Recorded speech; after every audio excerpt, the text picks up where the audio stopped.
हे हमारे सर्वशक्तिमान परमेश्वर पिता, हम आपके चरणों तले आते हैं, लाखों लाख धन्यवाद देते हैं प्रभु। आपने हमें अभी तक सुरक्षित रखा है, पूरे सप्ताह भर रोग बीमारी से बचाते हुए रखा है प्रभु। और हम सबत के शुरुआत में आपके भवन में इकट्ठे हो पाते हैं और आपके महिमा के लिए आपके गानों को गाए हैं प्रभु। इसमें आपके आशीष हो और आगे जो भी वचन हम सुनेंगे उसमें भी आपकी अगुवाई हो और सब कुछ आपकी ओर से हो सके। आज के दिन जहाँ कहीं भी आपके नाम से एक दो इकट्ठे होके आपकी महिमा कर रहे हैं प्रभु, उनके बीच में भी आप उपस्थित रहिए और आज दिन के आशीष आप उन्हें दीजिए। और हम यहाँ जितने भी इकट्ठे हैं पिता, हम सभी के साथ रहिए, सभी को आशीष दीजिए।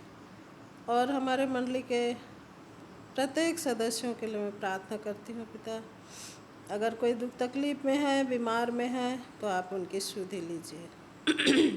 और क्या मांगे पिता, इस समय मेरे साथ रहिए, आपके वचनों को बोलूँगी तो सब कुछ मैं आपके ओर से बोल सकूँ। क्या मांगे प्रभु, मांगने से पहले आप सब कुछ जानते हैं। छोटी सी विनती यीशु मसीह के नाम मांगते हैं, दया करके स्वर्ग में सुन के ग्रहण कीजिए। आमीन।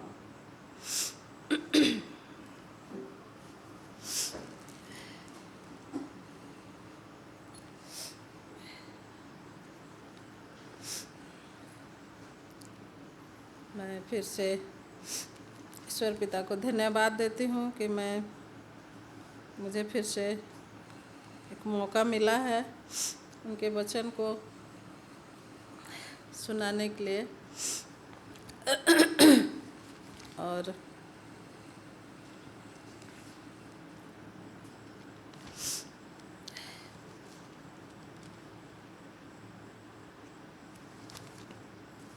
से मैं सोची थी सर्दी खांसी पकड़ा है मुझको, मैं बोल पाऊँगी कि नहीं, लेकिन आज थोड़ा मुझे ठीक लग रहा है।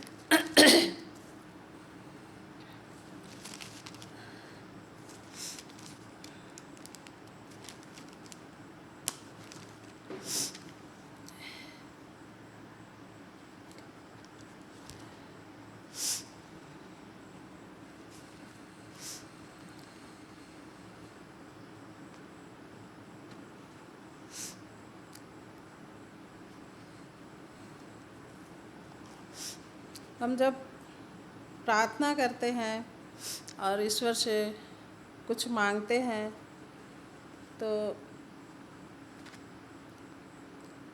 हमें पूरा विश्वास के साथ ईश्वर प्रार्थना करना चाहिए। और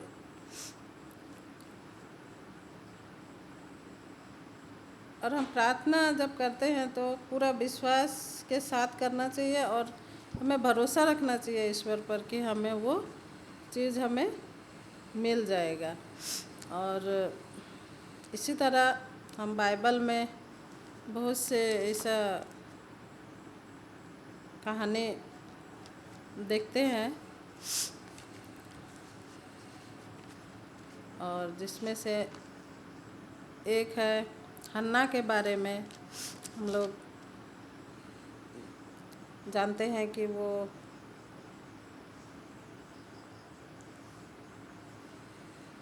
उसका कोई बच्चा नहीं था और वो प्रार्थना करती है ईश्वर से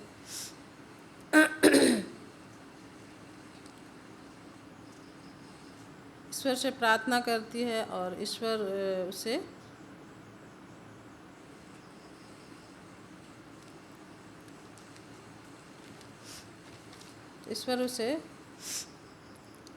एक बच्चा देते हैं।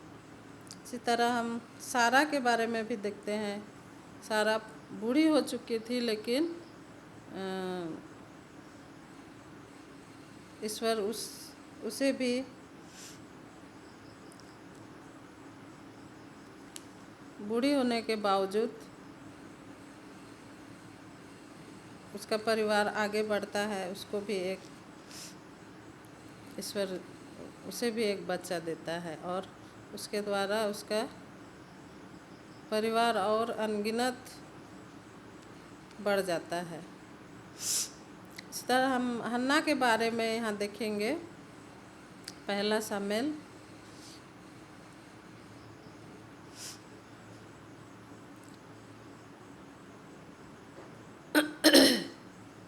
पहला शामिल से हम देखेंगे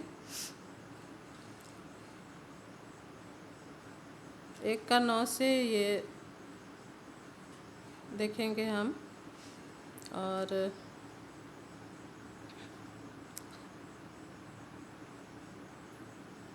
हन्ना बहुत परेशान रहती थी कि और उसकी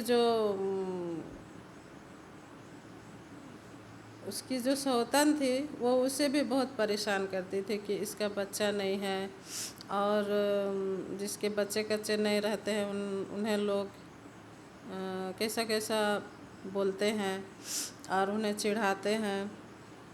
तो उसे बहुत कुछ सुनना पड़ता था और वो बहुत परेशान हो गई थी।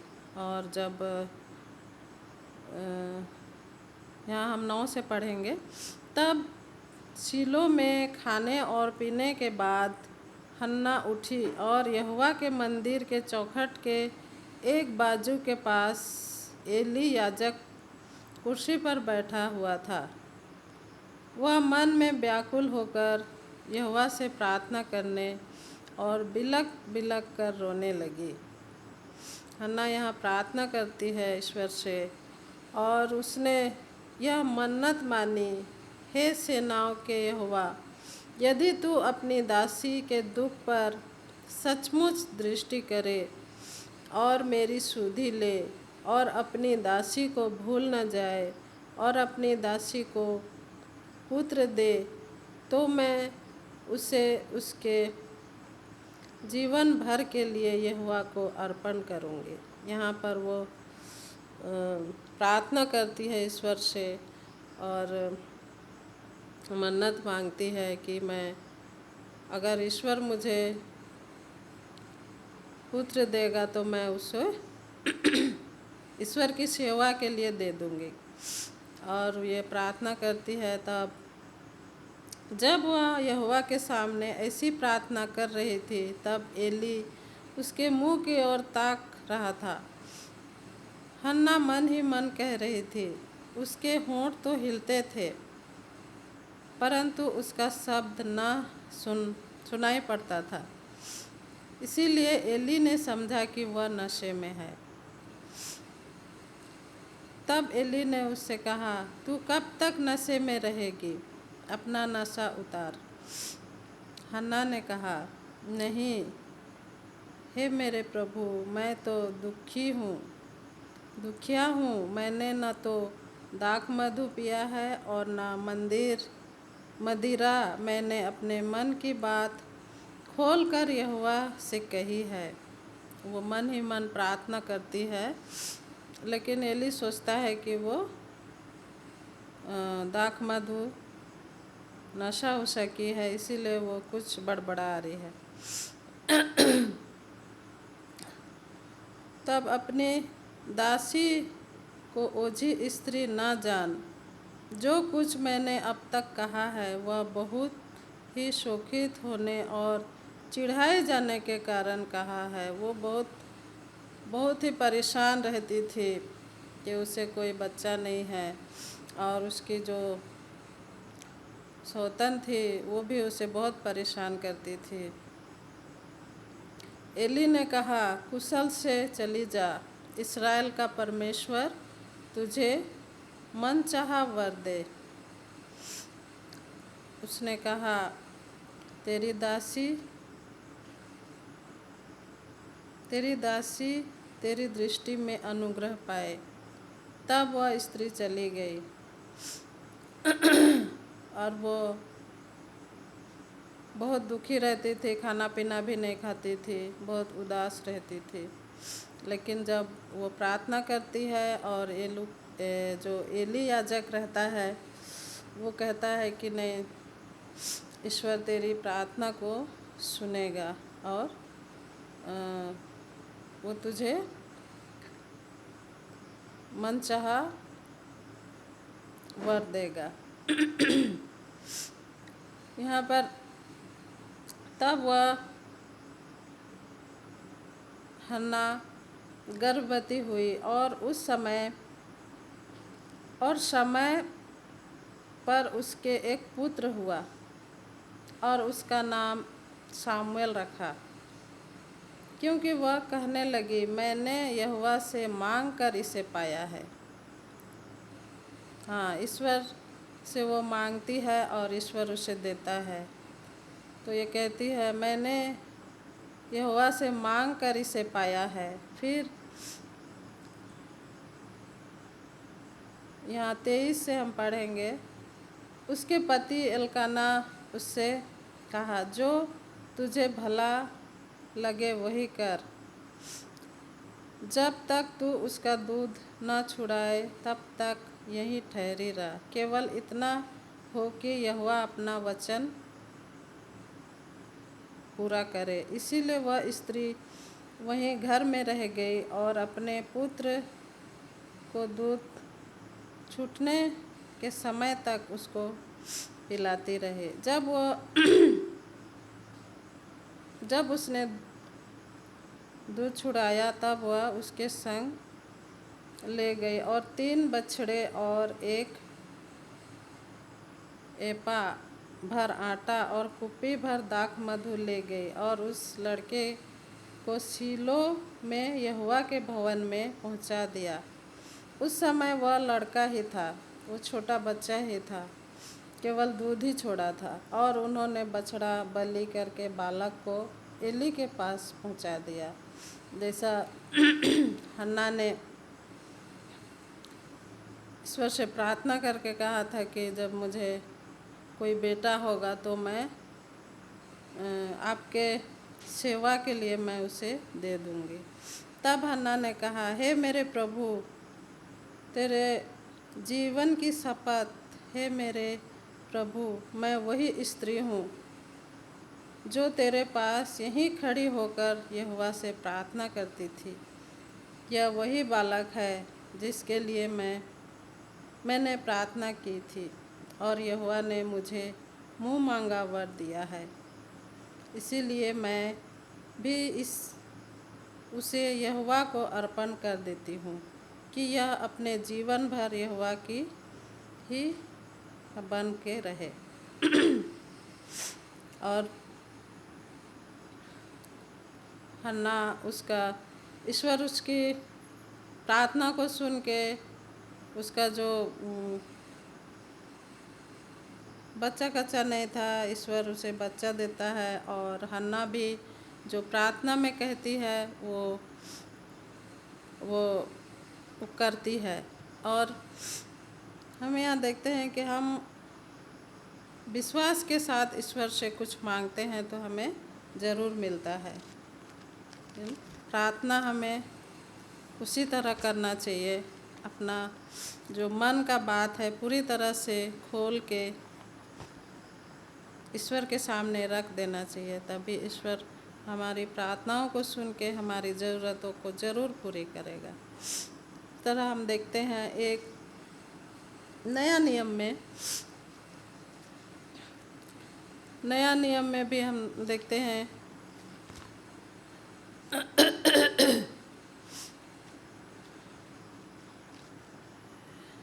लूका की किताब में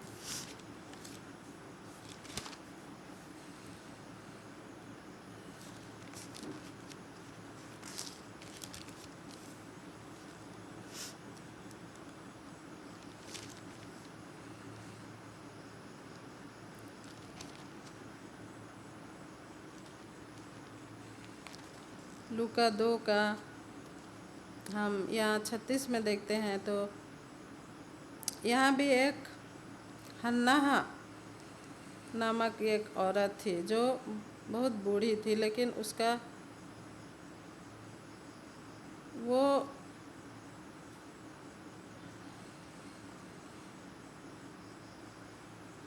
36 से हम पढ़ेंगे यहाँ, 36 से 38 तक।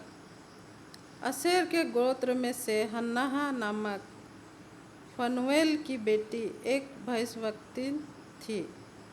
वह बहुत ही बूढ़ी थी और विवाह होने के बाद 7 वर्ष अपने पति के साथ रह पाई थी।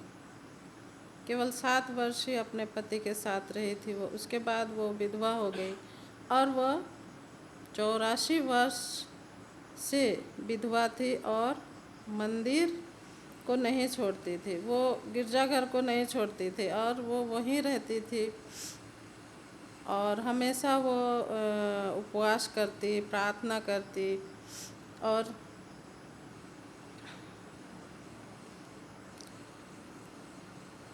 वो जब यीशु मसीह का जन्म हुआ था उसी समय का बात है।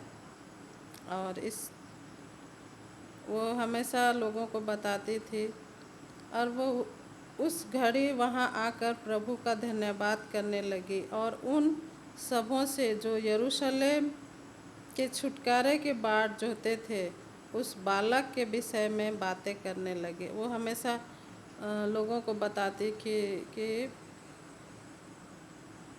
यीशु मसीह दुनिया में आया है और वो हमेशा लोगों को बताती थी और हमेशा वो प्रार्थना में लगे रहती थी।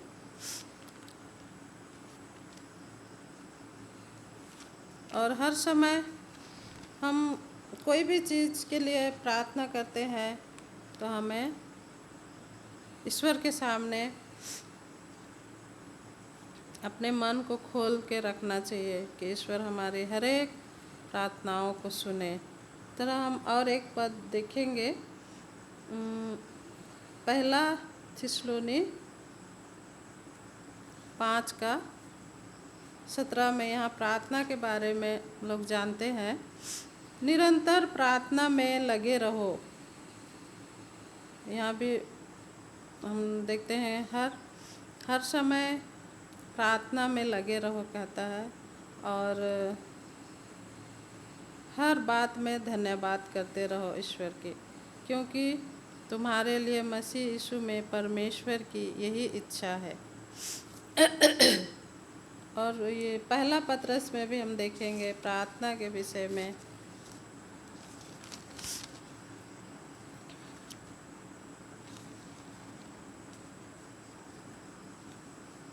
पहला पत्रस